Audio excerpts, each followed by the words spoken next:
Hey there guys, this is Robin Hood and today I'm bringing you another commentary on a 1 versus 1 that I played in Shogun 2 Total War Fall of the Samurai. So this is on the Rivertown map against Templar Johnny Spirit. And yeah, I don't really like this map for Fall of the Samurai because it does not really work out that well since both sides usually try to take that center hill and then it ends up in a melee most of the time. But, this battle's different and I actually thought my opponent was doing something that actually could work, and I was thinking about doing this too, although he did not do exactly what I was thinking, but we'll get to that later. So of course, on this map, I decided to bring quite a bit more cavalry. I have a Shogunate Guard cavalry, Imperial Guard cavalry, Yarikai, and a Saber Cav. And then I have got a White Bear Infantry, a United States Marines, there they are. And then I believe the rest of my units are Black Bear, and then this Royal Marines. And then obviously my general. So first thing I'm going to do is rush for this hill. And it seems my opponent over here is doing the same. And right off the bat, you can see that although I have the better infantry, he has a lot more infantry. And sometimes the better infantry doesn't always win in that scenario.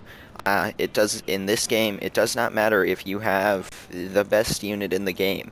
You put one unit in its front and one on its flank, and it's going to go down. So here I thought we were going to end up in a cavalry engagement, so I tried to pull him back over this ridge to where his troops could not support him with fire, and smartly he did not go for that. So we'll read off his army. His cav is 2 saber cavalry. Not the best choice in my opinion, because that leaves him at the mercy of my cavalry. Yarikai will destroy saber cavalry in a fight, and then the rest of his army is Black Tortoise Force. He's got 3 of them. This Tosa Rifleman, which has an 150 range, so that's going to cause some problems. And then he has an Infantry de Marine. It's an elite unit. And then the rest of his force consists of these 3 Black Bear Infantry. So he has a lot more than me, and the only ranged unit I really have that can go against his Tosa Riflemen is my General, who has slightly more range, 155, but that's risky. You don't really want to do that, because if they do get off a shot and your general dies, then you're pretty much screwed. So the new feature they added into the game is that the dojos, if you take all of them on the map, it counts down a timer, and unless your opponent takes one of them from you, you can win if you have all of them. So I thought that was what he was doing by moving down here, and he probably should have went and taken them. He does take one, but he doesn't end up doing that, and I'm actually going to be able to take this shrine way back here behind him with some of my cavalry. But so that means I'm going to have this hill right here, and while I'm up here, even though I'd get a downhill attack, I'm not going to attack right away, because he has so many more infantry than me that it doesn't really matter. If I attack downhill, it'll still be problematic, especially since I'm up on the ridge. His double ranks can fire over over his own troop's head there and hit me. So that puts way more fire on me than would actually be wanted and could cause you to lose. So what I'm going to do is start moving around my cavalry onto his flanks. This unit's really important, the Imperial Guard cavalry, who has the guns, because with them you can move around, get some shots, and weaken your opponent down if you're in a situation like this. So that's what I'm going to start doing. You can see I'm sending my cavalry far to the left over there, and then on the right side I'm going to do the same thing with this saber cavalry, although I actually make a mistake with them and they're going to get taken down, because I was going to try to get rid of his Tosa Riflemen, which move over here, but my cav doesn't go in correctly and they end up getting shot up.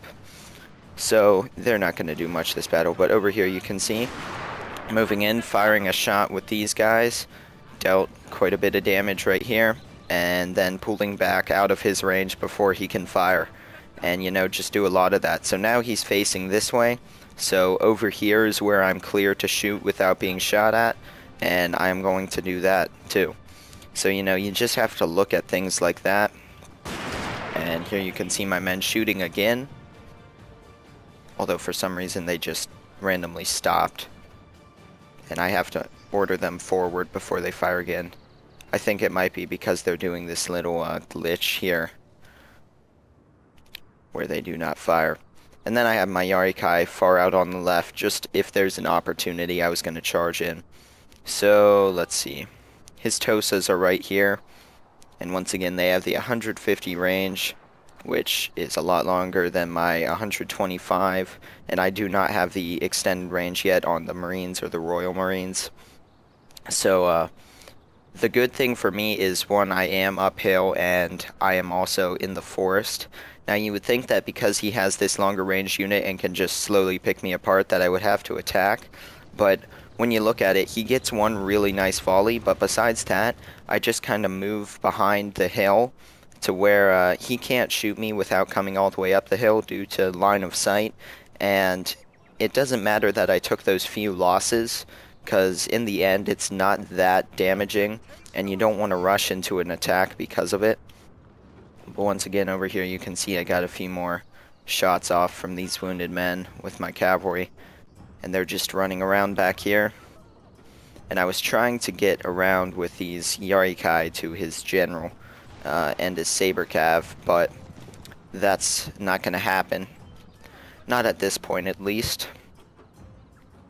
And then I believe this is where I went in with the saber cavalry. Yeah. So you can see he moved up his Tosas, got one rather nice volley here on this white bear infantry, killed, I don't know, almost around 20 of them, 23. And then this is where I took my saber cavalry, around the flank. And I was going to try to charge through here and hit these guys. I knew I'd be taking fire from this unit, but I thought if I could do just enough damage to them, they would not be as damaging. Now here they're not getting that many hits due to the trees, but they still are doing some damage. And here his men started pulling back, and at this point my men get shot, so I just decide to try and charge this unit, do as much damage as I can. And I do a little bit, but they rout almost immediately there. And I was thinking of following up while they had fired with this Shugnit Guard cavalry, but I realized they'd just get shot too. So once again over here, my men just firing away and dealing a ton of damage. This unit charged over, killed off his other saber cavalry unit, and then withdrew. They took a few losses from the gunfire coming in, but besides that, they're pretty much fine. And once again, right when he starts lining up to where he can shoot these cavalry, I run them away, and they have already killed quite a few of his men right there. You can see they have 76 kills already.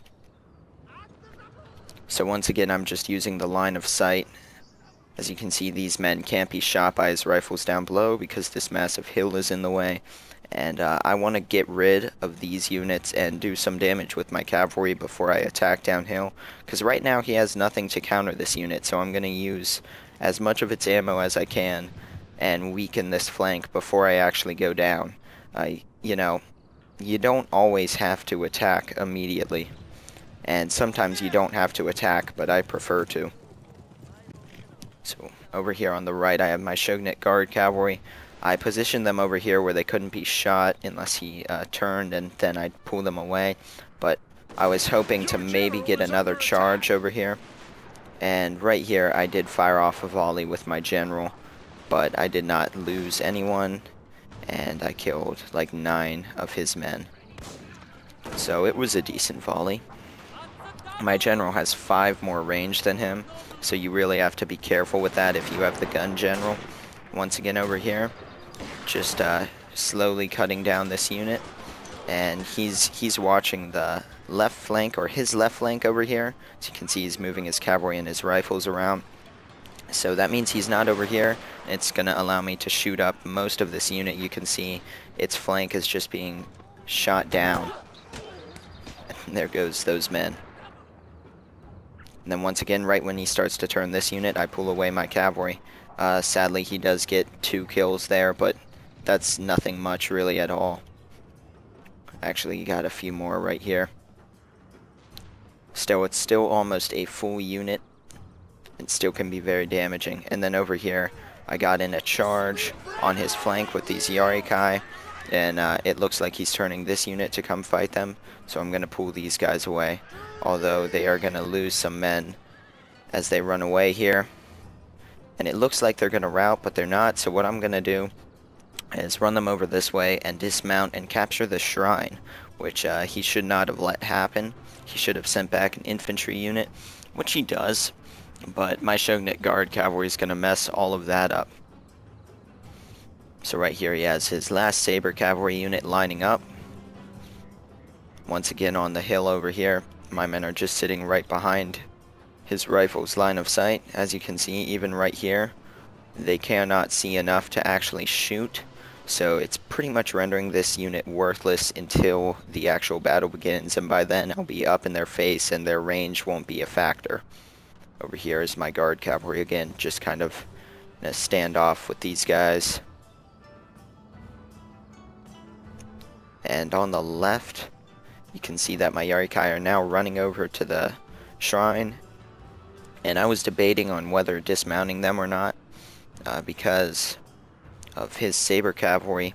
I did not know if they were going to charge it, but then I decided that I could stop that with my Shogunate Guard Cavalry. So I believe here I am going to go ahead and dismount in a second and capture the shrine, because you do need to be dismounted to capture the dojos, and there goes my men. And then his infantry is still all sitting here in the center. Here he does have a little bit of line of sight, but it's because I am moving forward to attack now that I have cavalry behind him. I'm capturing the shrine. Over here, his Saber Cavalry looks like it's going over that way, so I'm going to charge it with my Shogunate Guard Cavalry. And they'll go in a second. There they go. And he does have an infantry unit there. Now here his rifles do get some really nice kills, but once my men open fire on them, they're just going to get wrecked, and that's going to be the end of that unit. They pretty much dissolved into nothing there, although they did deal some damage to this Marine unit, which was a good unit to target. I don't know if he targeted them on purpose or not. And over here he is getting the first shot off on these guys, and then we're going to return fire here and actually destroy that unit. My cavalry's still in the back over here. This unit's keeping it back there. I have now captured the shrine controlled by me. My cavalry over here has engaged his line and his Saber Cav so that these guys can't shoot into the mix, and the Saber Cav aren't a problem at all. And now this unit's mounted back up, so when I charge in, it's going to be a hammer and anvil surrounding that unit, and they're just going to rout. Then once again in the center over here, my Royal Marines are going to easily outshoot this Black Tortoise force, even though they got the first shot off. And then I pulled over to this gap here, my Imperial Guard Cav, and I'm going to start laying waste to them. Their fire. Guard Cavalry or Carbine Cavalry are really good units to have because they're really mobile, and their weapons allow you to do a lot of damage from far away if you know how to use them correctly. So over here I was making sure these units shattered so that they did not come back. And now my cavalry is in the back, and I have many choices of what I can do. I could charge his line, I could charge his general, but I'm actually going to do both here. I'm going to take my Shogunate Guard Cav and charge this unit over here, and then this one and charge his general. So his one unit doing really well is this Infantry de Marine, and they don't actually, I think they only lose one man, but this is the only section of them that can actually be shot. This unit here can't shoot at all, even though they're doing their little glitch shuffle, so they won't be shooting, and that really needs to be fixed. So over here you can see, did a cav charge here, ended them. Cav charge into the general, although he's going to kill that. And here my Yarikai is hitting the Black Tortoise force, and I sent in my Imperial Guard Cav too, and that is going to rout them. And so now I can wrap up on this guy's flank, and I think it's around this time that he went ahead and admitted defeat. Yep, there it is. So we'll just take a look at the stats before we end this.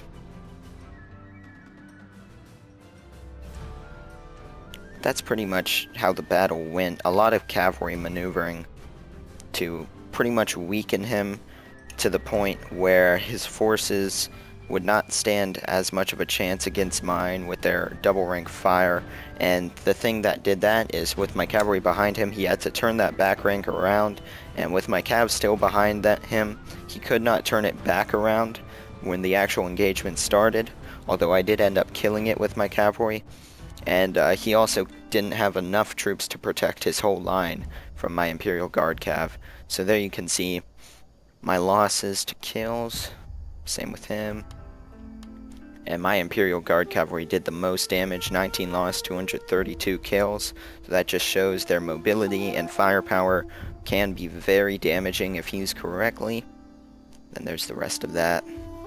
His Tosa rifles did the best in the short time that they actually got to fire. So they are a good unit. That map and his position just didn't really favor them that much, because it didn't force me to attack like in other maps. He could just pick you apart if you didn't. But that's that. Hope you guys enjoyed that, and I'll see you guys next time with more. Okay there guys, if you liked that video, please leave a thumbs up, leave a comment, and click that subscribe button for more. Also provided is a link to my Facebook and Twitter accounts so that you guys can go and check that out. And in the bottom left we have a link to the last video in this series so that you guys can go and check that out if you haven't already. And on the right is a link to my other channel, Robin Hood FPS, which features all of my first person shooter gameplay. So if you guys are interested in that kind of stuff, go check out that channel, and thank you for watching.